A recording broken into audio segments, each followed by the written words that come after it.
ada korelasi antara seseorang yang kemudian ingin mendesain kemuliaan di dunianya, ingin mendesain kemuliaan hidupnya di dunia, dan ingin menjadikan dia memiliki kemartabatan atau bermartabat di akhirat.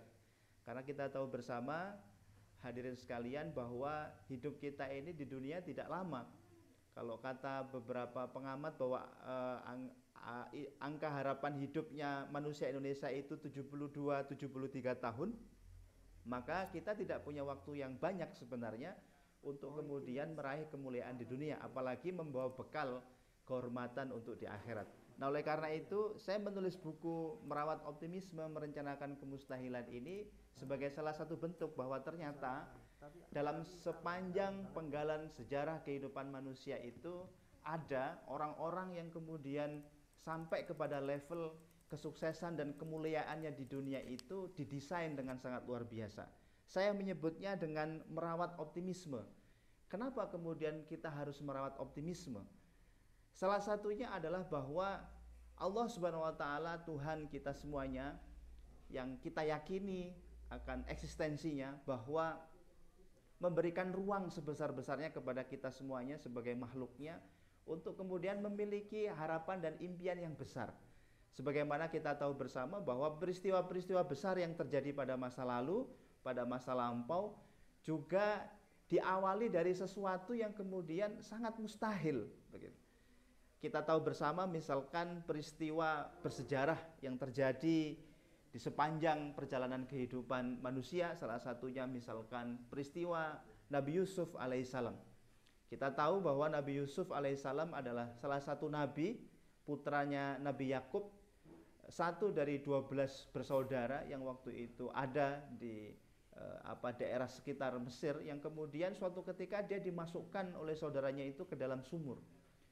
Dan ternyata tidak lama kemudian setelah Nabi Yusuf ini dicemplungkan ke dalam sumur, justru malah kemudian Nabi Yusuf ini masuk ke dalam lingkaran istana yang kemudian menjadikan beliau, karena kecakapan dan kepintaran serta integritas yang dimiliki oleh Nabi Yusuf, kemudian justru malah Nabi Yusuf itu menjadi bendahara negara. Menjadi bendahara negara di kerajaan Mesir yang dipercaya oleh sang raja. Yang atas dedikasi dan reputasinya itu kemudian Nabi Yusuf menjadikan negeri Mesir terlepas, terbebas dari paceklik, serta kemudian memberikan dampak manfaat bagi negeri-negeri sekitarnya. Tidak sampai di situ, ujian demi ujian yang dialami Nabi Yusuf itu juga kemudian menggambarkan betapa kemudian dulu Nabi Yusuf yang dicemplungkan ke dalam sumur, yang mungkin bagi kita secara logika tidak ada harapan lagi bagi kehidupan, apalagi kemudian menjadi seorang bendahara negara, tetapi ternyata atas optimisme, atas kemudian harapan dan cita-cita yang kemudian digantungkan oleh Nabiullah Yusuf alaihissalam, beliau kemudian sampai menjadi bendahara negara. Cerita optimisme yang lain adalah kita sangat masyhur 3.500-an tahun yang lalu ada sebuah peristiwa perkelahian antara seorang Daud dan Jalut, yang kemudian kisah ini diabadikan di dalam bukunya seorang penulis dari Amerika Serikat bernama Malcolm Gladwell yang berjudul David and Goliath. Kita tahu bersama bahwa Nabi Daud itu anak kecil. Nabi Daud itu kecil dan tidak memiliki resources, tidak memiliki daya upaya, tidak memiliki persenjataan yang mumpuni dibandingkan dengan Jalut waktu itu, yang memiliki senjata, memiliki pedang, memiliki baju perang, memiliki segudang resources yang sangat luar biasa. Tetapi karena optimisme, karena keyakinan, karena harapan, karena hasrat yang dimiliki oleh Nabi Daud, maka Nabi Daud mampu menyusun strategi terbaik untuk kemudian mengalahkan yang namanya Jalut. Dia mengetahui bahwa salah satu titik kelemahan dari Jalut adalah di dahinya, karena satu-satunya tempat di tubuhnya Jalut yang tidak dilindungi oleh baju besi adalah di dahinya.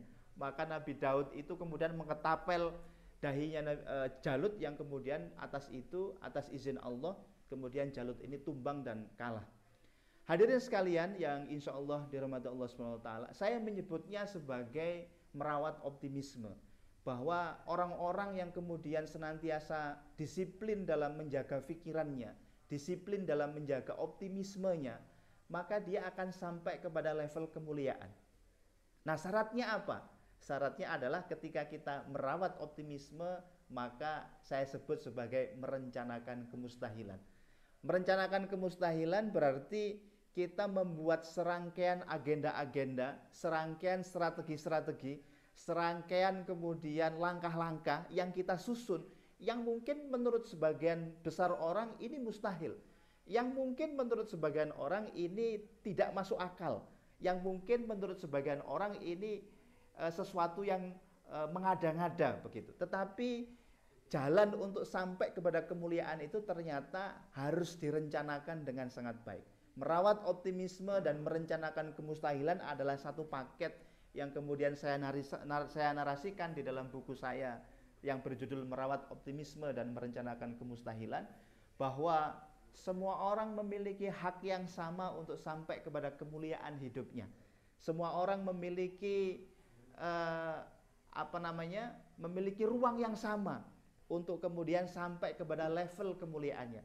Tergantung apakah kemudian kita mau kemudian menata dengan baik, ya, menyusun strategi, merencanakan kemustahilan kita agar kita sampai kepada apa yang kita cita-citakan. Jim Collins dalam bukunya menyampaikan tentang sebuah teori Big Hairy Audacious Goal. Ada sebuah konsepsi bahwa orang yang kemudian sampai kepada level kemuliaannya itu adalah mereka yang memiliki pikiran yang besar.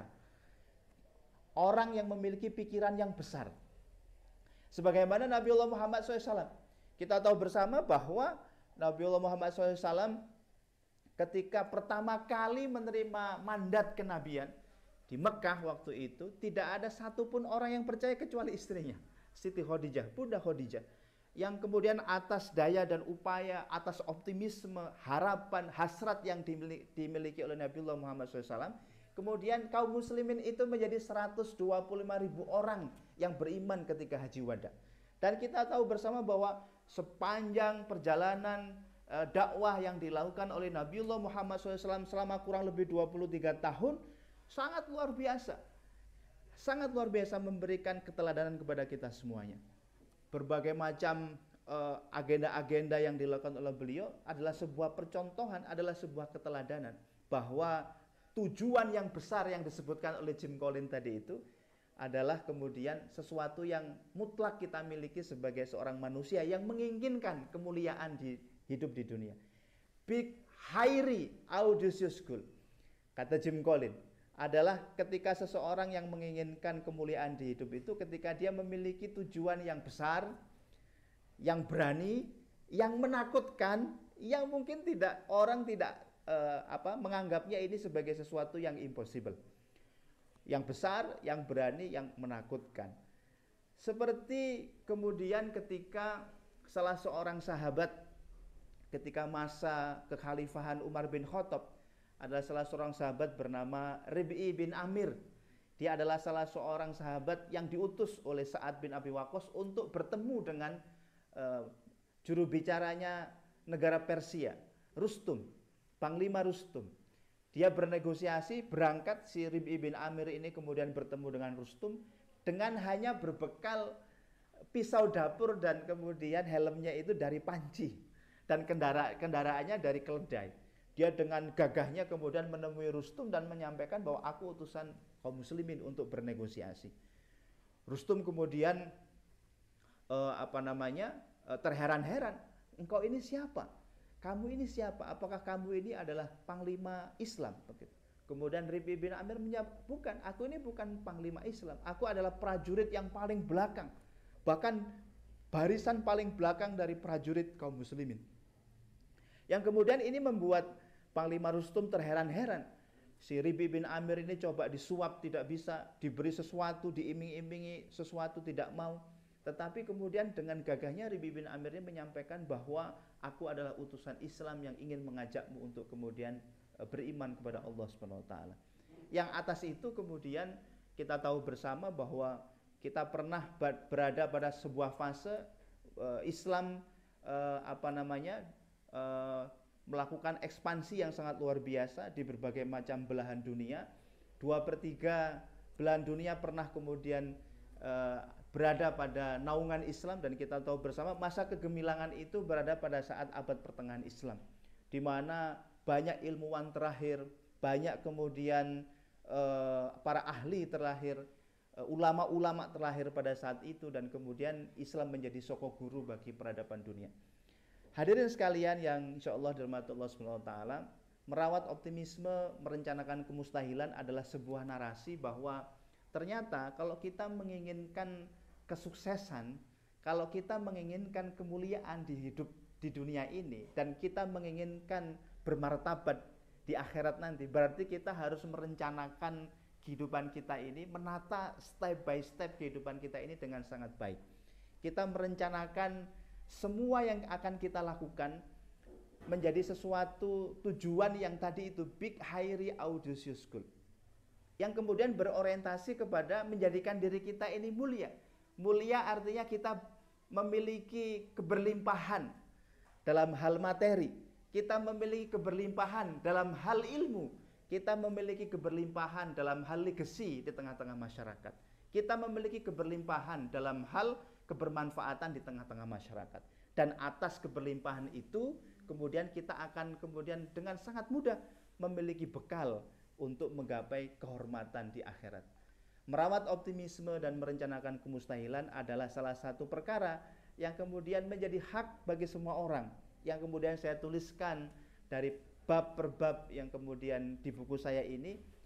Salah satunya juga kemudian menguak perjalanan hidup selama mungkin kurang lebih 10-11 tahun saya merintis dan memulai bisnis di kesehatan, yang kemudian saya juga mengalami bahwa ternyata bukan salah kita terlahir dari keluarga apa dan latar belakang apa, tetapi yang menjadi persoalan adalah seberapa kuat, seberapa hebat, seberapa tekun, seberapa bersemangatnya, seberapa bergairahnya kita untuk mendapatkan kemuliaan yang kita inginkan. Merencanakan kemustahilan berarti kita merangkai puzzle-puzzle dalam kehidupan kita untuk kita sampai kepada keberlimpahan tadi itu. Keberlimpahan dalam hal material, keberlimpahan dalam hal dunia, keberlimpahan dalam hal pendidikan, ilmu pengetahuan, keberlimpahan dalam hal cinta kasih dengan keluarga, keberlimpahan dalam hal legacy, keberlimpahan dalam hal memberikan kemanfaatan bagi banyak manusia. Jadi hadirin sekalian, merawat optimisme dan merencanakan kemustahilan adalah sesuatu hal yang kemudian saya pikir menjadi salah satu patokan yang harus kita miliki sebagai manusia yang mengharapkan kemudian kita menjadi orang yang mulia dan terhormat di akhirat. Karena salah satu fungsi dan peran kita sebagai makhluk yang diciptakan oleh Allah Subhanahu wa taala, wa ma khalaqtul jinna wal insa illa liya'budun, bahwa tugas dan fungsi serta kita diberikan mandat oleh Allah Subhanahu wa taala, diciptakan, diturunkan di muka bumi ini adalah untuk beribadah kepada Allah Subhanahu wa taala. Merawat optimisme dan merencanakan kemustahilan berarti kita sedang beribadah secara totalitas kepada Allah Subhanahu wa taala, karena kita sedang merangkai, karena kita sedang menata puzzle-puzzle untuk keberlimpahan dan kebermanfaatan yang kemudian kita persembahkan kepada Allah Subhanahu wa taala. Ramadan yang mulia ini mari kita jadikan sebagai momentum yang membuat kita menjadi lebih baik, terlahir kembali menjadi pribadi yang berkualitas, terlahir menjadi pribadi yang memiliki optimisme, terlahir menjadi orang yang kemudian mampu mendetilkan, merangkai rencana-rencana, merencanakan apa yang menjadi kemudian harapan dan optimisme kita. Bahwa selalu saja ada ruang di dalam hidup kita untuk kemudian berpikir yang besar, yang untuk kemudian kita imagining the impossible, untuk kemudian kita berlaku, bertindak sampai batas kemampuan yang kita miliki. Sebagaimana pesan yang disampaikan oleh Tony Robbins yang kemudian sangat populer yang kita dengar bersama. Hadirin sekalian yang insya Allah dirahmati Allah SWT, insya Allah cukup sekian yang bisa saya sampaikan pada kesempatan pagi hari ini, mengawali dari Ramadan Insight yang kemudian dimulai pada pagi hari ini oleh Rumah Sakit Umum Wajah Usada. Semoga apa yang saya sampaikan sedikit kupasan dari kemudian buku yang saya tulis, Merawat Optimisme, Merencanakan Kemustahilan, memberikan kemanfaatan bagi kita semuanya. Insya Allah akan saya bedah secara sustainable, secara terstruktur, terjadwal selama bulan Ramadan ini, isi dari buku Merawat Optimisme dan Merencanakan Kemustahilan, dan semoga Allah SWT senantiasa melimpahkan kebaikan dan keberkahan kepada kita semuanya. Terima kasih. Wassalamualaikum warahmatullahi wabarakatuh.